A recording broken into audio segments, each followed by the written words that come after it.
मेरे भारतवासी जागो उठो अब, समझो जानो सच्ची कहानी। Good evening sir.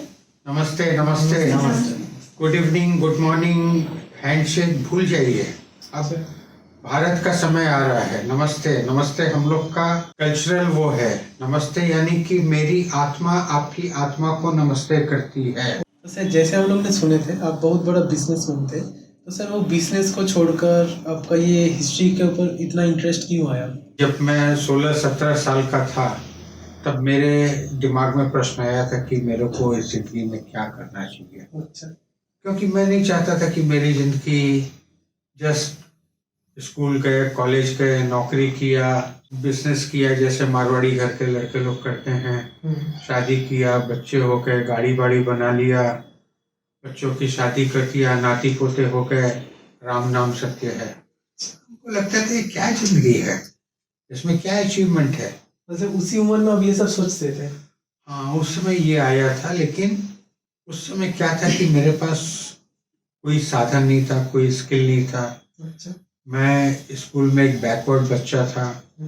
मैथमेटिक्स में कभी 25 से ज़्यादा मार्क्स नहीं मिला था। इंग्लिश में कभी 30 से ज़्यादा मिला नहीं था। अच्छा। तो इट वॉज ए ड्रीम। लेकिन भगवान की मर्जी कि आज 50 साल के बाद वो ड्रीम मेरा फुलफिल हो रहा है। अच्छा।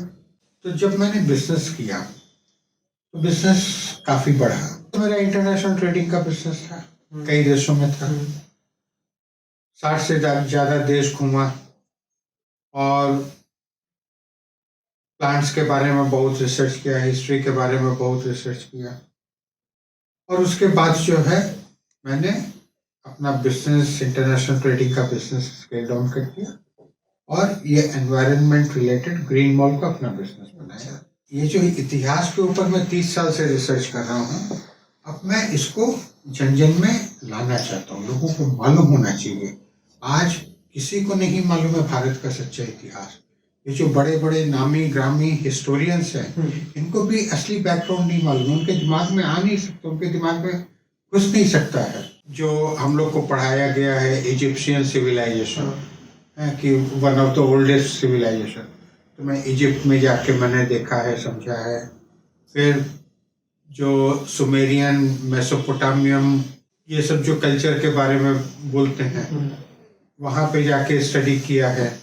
जीसस क्राइस्ट, क्रिश्चियनिटी, वहाँ पे हर देश में जाके वैदिक सिविलाइजेशन का प्रूफ मैंने खोजा है। अच्छा। तो सर मेरा मन में भी एक क्वेश्चन है, जैसे आपके ब्लॉग्स में मैंने पढ़ा है कि आप बोलते हैं कि इंडिया जो है ये एजुकेशनल हब है, तो आप किस हिसाब से बोल सकते हैं कि ये एजुकेशनल हब है? देखो ऐसा है कि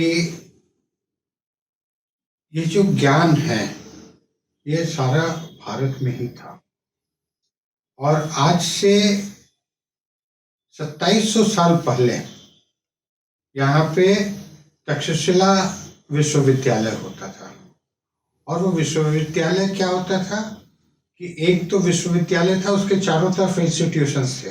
जिस समय ना मोहम्मद आए थे, ना मोजेस आए थे, ना महावीर आए थे, ना बुद्ध आए थे, ना अब्राहम आए थे।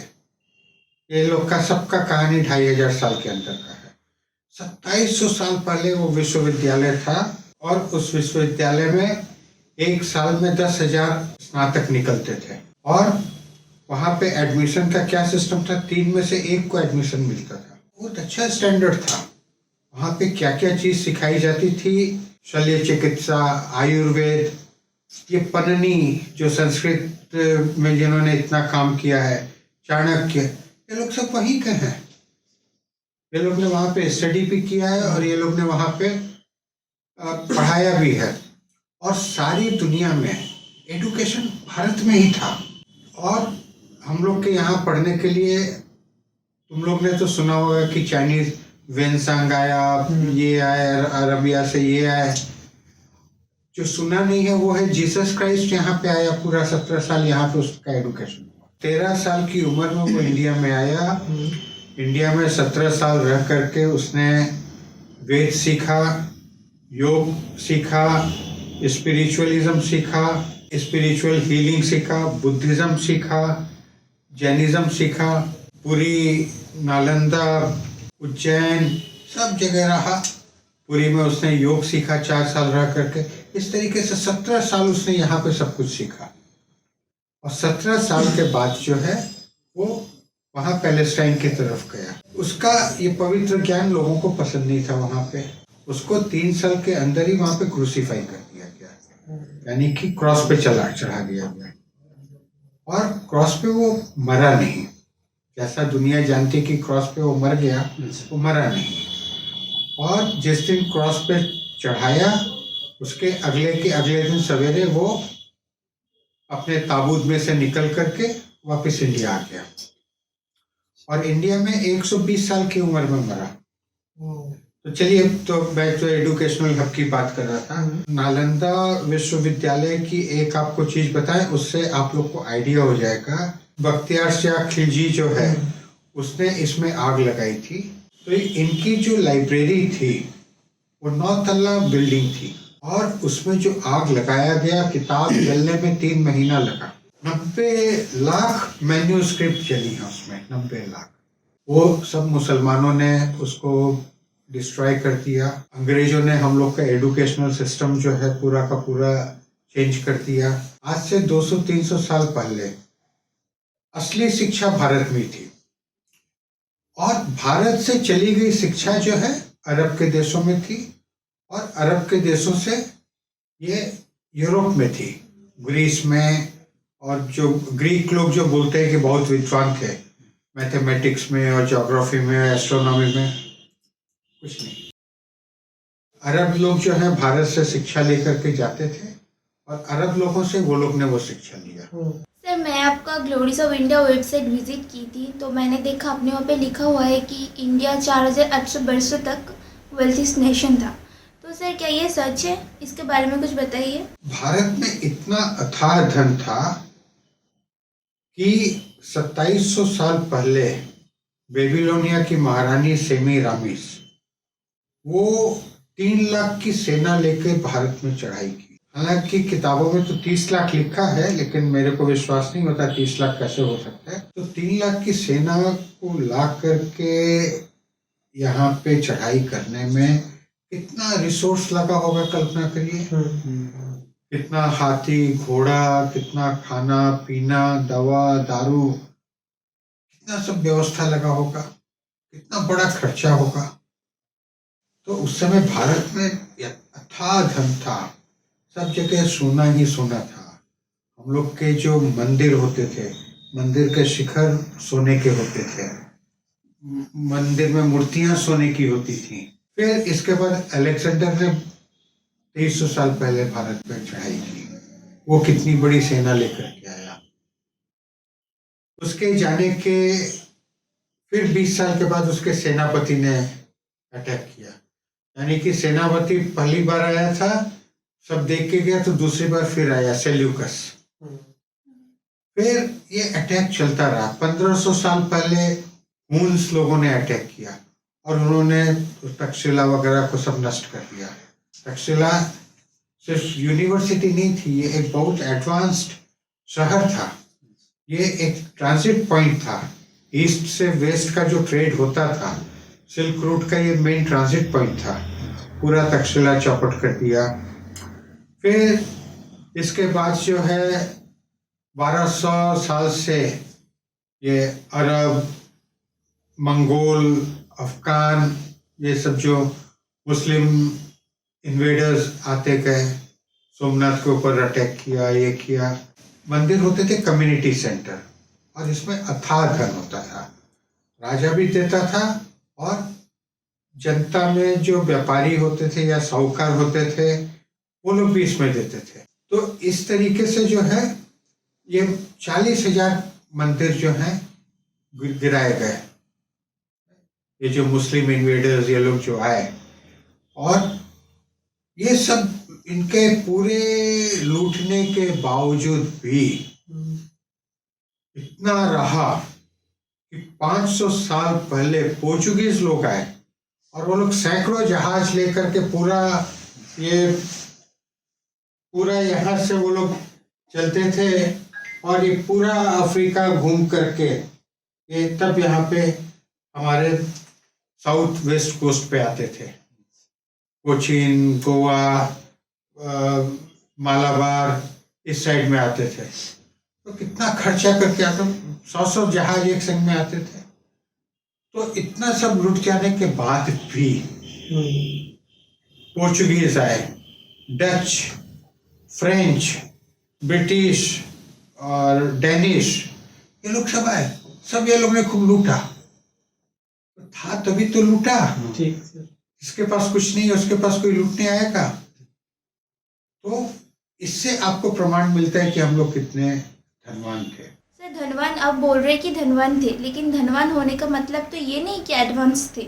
हम लोग ने क्या पढ़ा है कि ग्रीक जो हैं वो मॉडर्न सिविलाइजेशन में सबसे एडवांस थे। उन्होंने डिस्कवर किया कि ये पृथ्वी गोल है। उन्होंने डिस्कवर किया कि ये पृथ्वी में मोशन है। कि आज से 5000 साल पहले हम लोग के ज्योतिष कितना एडवांस था। वो ग्रह नक्षत्र के हिसाब से लोगों के हॉरोस्कोप बनाते थे। हमारे सब्जेक्ट का नाम क्या है? भूगोल, यानी कि भू जो गोल है और दूसरा क्या? जगत, जग जिसमें गति है। हम लोग के सारे नक्षत्रों के नाम हम लोग के ऋषि मुनि के नाम पे हैं। तब हम लोग सूर्य मल्लिका बोलते थे। क्या? सूर्य, और उसकी माला है 9 ग्रह। ये तो एक साइड हुआ। दूसरा साइड क्या हुआ? दूसरा साइड ये है कि ये जो हम लोग का मनुष्य जीवन है, ये जीवन क्या है?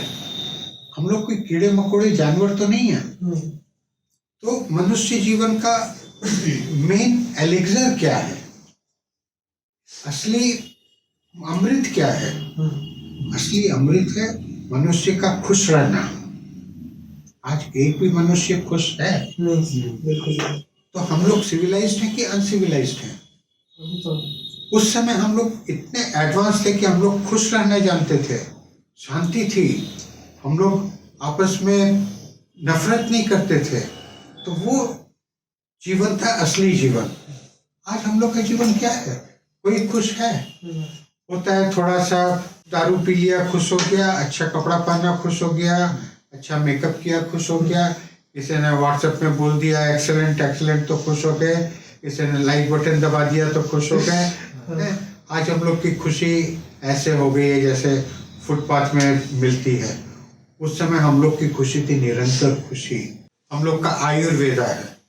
अब आयुर्वेद में जो फॉर्मूला, पतंजलि के जो सूत्र हैं, उसमें जो फॉर्मूला वो लोग ने 3500 साल पहले दिया है, आज तक वो ठीक है। 3500 साल पहले जब उन्होंने फॉर्मूला बनाया है तो उस दिन तो नहीं खोज के बना दिया है। पहले का उनका रिसर्च था, उसके हिसाब से उन्होंने आयुर्वेद में लिखा और वो इतना एक्यूरेट है कि आयुर्वेद के जितने भी दवा हैं वो भी आज तक उसमें हम लोग ने कोई नेगेटिव चीज़ नहीं सीखा है। वो त्रिफला हो, चाहे च्यवनप्राश हो, चाहे दशमूलारिस्ट हो, चाहे जो भी हो।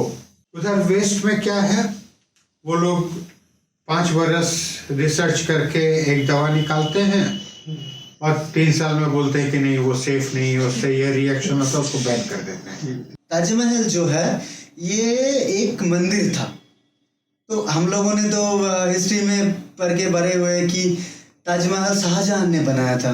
तो आप किस हिसाब से बोल सकते कि ये मंदिर है? मतलब इसका पीछे लॉजिक क्या है, ये बताइए जरा। आप लोग ने जो पढ़ा है, अगर वही मेरे को बताना होता तो मेरे को सब कुछ छोड़ करके इसमें नहीं आना पड़ता, मेरे को 30 साल रिसर्च नहीं करना पड़ता। तो ताजमहल वास्तव में एक शिव मंदिर था, इसका नाम था तजो महल जो, और इसको जाट राजा थे, राजा परमादी देव, उन्होंने बनवाया था। और अब समझिए कम से कम ये 1100 साल पुराना होगा। और जैसा कहा था कि सब मंदिर बड़े आलीशान होते थे, इस तरह के ताजमहल के जैसे तो कितने टूट गए हैं हम लोग को मालूम भी नहीं है। अंग्रेज लोग तो ताजमहल का भी मार्बल इंग्लैंड ले जाना चाहते थे। ताजमहल को तुड़वाने का नीलाम हुआ था, 2 बार नीलाम हुआ था, और सेकंड नीलाम कलकत्ता के एक व्यापारी ने जीता था, लेकिन लोकल लोगों ने प्रोटेस्ट किया, बोल के ताजमहल को तोड़ा नहीं गया। नहीं तो ये पूरा प्लान था कि ताजमहल को तोड़ करके इसका मार्बल जो है इंग्लैंड ले जाया जाएगा। तो एनीवे, तो ये एक शिव मंदिर था और इसमें दुनिया भर का सोना था। फिर इसको जो है शाहजहां ने, ये जिसके अंडर में था, उससे उसने ये लिया। तो 20 साल लगा उसकी रिपेयरिंग करने में। रिपेयरिंग क्या की थी? रिपेयरिंग करके जितने हिंदू सिंबल्स थे उस मंदिर में वो सबको निकाला गया था। उसकी जगह कुरान की आयतों को लगाया गया था। अभी आप ताजमहल की पिक्चर देखिएगा, साफ दिखाई पड़ेगा कि कुरान की आयत लिखा हुआ पत्थर अलग से लगाया गया है। ओरिजिनल पत्थर के संग ये रंग नहीं मिलता है। ये 7 तल्ले का भवन है। एक कब्र के लिए 7 तल्ला लगेगा? नहीं सर। वहाँ जो कब्र रखी गई है वो भी जो है 2nd फ्लोर में है, 2nd क्या 3rd फ्लोर में होगी। तो कब्र तो मिट्टी के ऊपर होती है, ये 2nd 3rd फ्लोर पे नहीं हो सकती है। तो ये सब झूठ है, बिल्कुल झूठ है। इसके अगेंस्ट में PIL दाखिल हुआ था और मैंने जब मोदी जी ने शपथ ली थी तो मैंने मोदी जी को पूरी लिस्ट दी थी। आपका ये ब्लॉग पढ़ के हमको ऐसा लगता है कि आप मुस्लिम विरोधी है, ये क्या ठीक है? नहीं, ये कोई ठीक नहीं है, क्योंकि मेरे दिल में तो सबके लिए प्यार है। अच्छा। लेकिन मेरे को तो सच बोलना है ना। हाँ, ये भी बिल्कुल ठीक। मैं तो कोई पॉलिटिशियन नहीं हूँ, मैं तो कोई कांग्रेस पार्टी नहीं हूँ कि मेरे को मुस्लिम तुष्टीकरण करना है और तो मुस्लिम लोग के विरोध में नहीं बोलूं। जो सच है, आज मेरे बारे में जो सच है दूसरे लोग बोले ना। ये तो हम लोग का डेमोक्रेसी है। डेमोक्रेसी तो हम लोग की संस्कृति है। आज दुनिया का जो कल्चर है ये भारत की डेमोक्रेसी की वजह से है। आज भारत के मेन कल्चर से सिखिज्म निकल गया, जैनिज्म निकल गया, बुद्धिज्म निकल गया। किसी हिंदू को कोई ऑब्जेक्शन है? कितने लोग क्रिटिसाइज कर रहे हैं, कोई भगवान को किस तरीके से मान रहा है, कोई कृष्ण को भगवान बोल रहा है, कोई शंकर को कोई भगवान बोल रहा है, कोई काली को भगवान बोल रहा है। कहीं पे डिस्प्यूट है? ये तो डेमोक्रेसी, असली डेमोक्रेसी तो भारत का है। तो यहाँ पे किसी को कोई बुरा लगने की चीज क्या है? हम तो सत्य बोल रहे हैं। जो अंग्रेजों ने बना दिया, जो 70 साल तक अपने इंडिया में चला, हम लोग को क्या वही चलाना है क्या? कम से कम हम लोग को उसकी हिस्ट्री का और उसकी याद का भी हक नहीं है। आज हम वो भी भूल गए हैं, वो भी हमको भुला दिया गया है। भारत विश्व गुरु था, फिर से विश्व गुरु बनेगा। तो आप लोग को बहुत बहुत धन्यवाद। Thank you sir. Thank you.